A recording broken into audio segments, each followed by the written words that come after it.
Well, Luana Rubin's with me right now, and we're going to be talking about those large-scale motifs that people are often a little shy about using in their quilts. Welcome. Thank you. A little intimidated about, actually. A little actually. intimidated. Yeah, I have to tell you, I have a hard time using large-scale motifs in my pieces. I think I am intimidated by the size of those motifs. So tell me how I would use those in a quilt. Sure. Well, what I like to do is get into my stash and pull out lots of different possibilities and then see which one I'm drawn to. This might be something that we would pick out first and say, well, this is kind of a traditional, maybe even conservative combination that's picking up some of the pinks and the greens. But then take a look at this, the large dots, the small flower dots, and then we get all of these great multicolored dots. And the color story is similar, but you start to pull in other colors and you have that similar color story of that aqua sky blue. Now, do you find that people will cut up the large-scale motifs or use them as a whole and just use these as accent pieces? You can cut Either it, or? Yeah, you can cut it into strips and it becomes more abstract. You can do a broderie purse applique. You can even make it into a border where you cut around the fused edges. And let's see what something like this kind of funky paisley does. Yeah, take a Kind of look at the livens it up. paisley, and then if we keep laying colors on top of it, then you get a completely different look. And I like to mix scales of dots too. So you can see how these dots with this multicolored dot would be a lot of fun. So you're just repeating the same motif or shape for these pieces. Exactly. And then you can bring in again the same kind of color, but look what happens when you bring in this. It brings in a lot more color.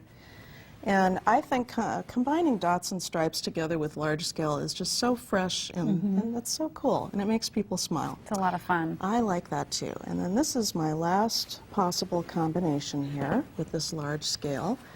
Batiks. I love mixing prints and batiks. It gives it kind of a wild, artsy look. More contemporary feel. Right. And there are a couple ways to go color-wise, the soft pink and rainbow or the brights. Beautiful. Well, let's look at this next fabric that we have here.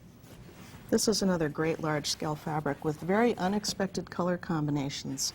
And you might think, wow, what can I do with that purple and turquoise and moss green? And here's a great combination. And this is, again, more the artsy aspect. It's the dots, which are more traditional. But Different look at what's sizes happened. of the dots. Yeah, when you add in a tie-dye, hand-dye, it just gives it a whole different feel. Same with this piece as well. Right, It's more exactly. of a hand-dyed fabric. What about this one? This is a small-scale motifs. You know, there's a trend that is just on the horizon of small-scale Liberty prints coming back. You'll see it in high fashion, and then you're going to start to see it in art industry in this about will be a another hot year fabric. or two. In Coming time, down the- it's coming. coming down the pike. People who are trend watchers will be using it. And I like to mix different textures too. Like this is a velveteen, and there's a silk dupioni, beautiful iridescent silk Oh, that's dupioni. nice. See how that goes It's together? nice springy feel to it. Yeah, so that's perhaps more of a traditional feel with some of these small scale flowers. And then if you bring in some of these batiks, this could be, again, a whole nother look.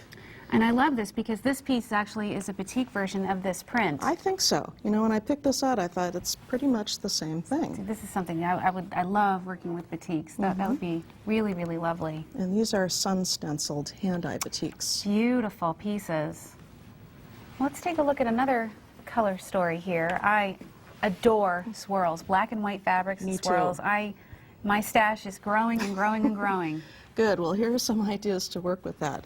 So I started out thinking, you know, not really a positive negative, but two large scale together. See, this is a black on black with the swirl, and they both have that swirly feel. But this is a little bit more subtle because the central motif isn't white, it's kind of a grayscale. Right, right. We call it black on black. It's really a charcoal on black. Black on black. And then if you start mixing in some of these other scales, now see, here's a small scale, here's another small scale, and then again bringing in texture. You know, What kind of herringbone. fabric is this? This is a silk herringbone, Okay. or a silk plaid actually, silk wool.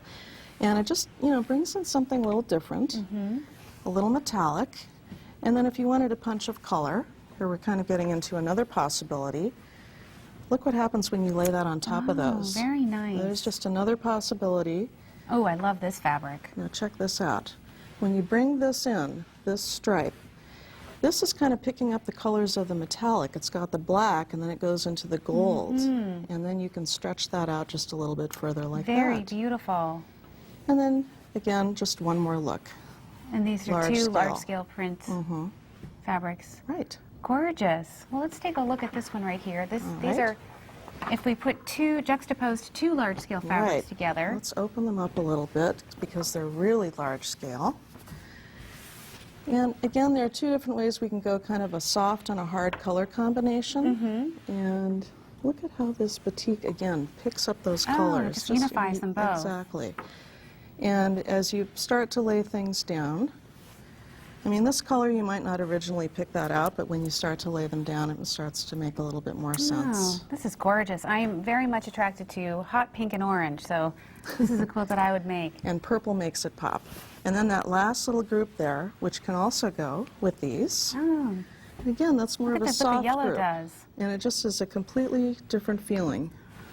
With the pop print, the hearts, it's kind of So sweet. the key is really to auditioning your fabrics and playing before you take them to your sewing machine. Yes, and you might be surprised what you have in your stash. I think I will be. Well, Luana, this has been a lot of fun, and your daughter's actually coming back later in the season to do some sewing. That's right. Very excited about that. We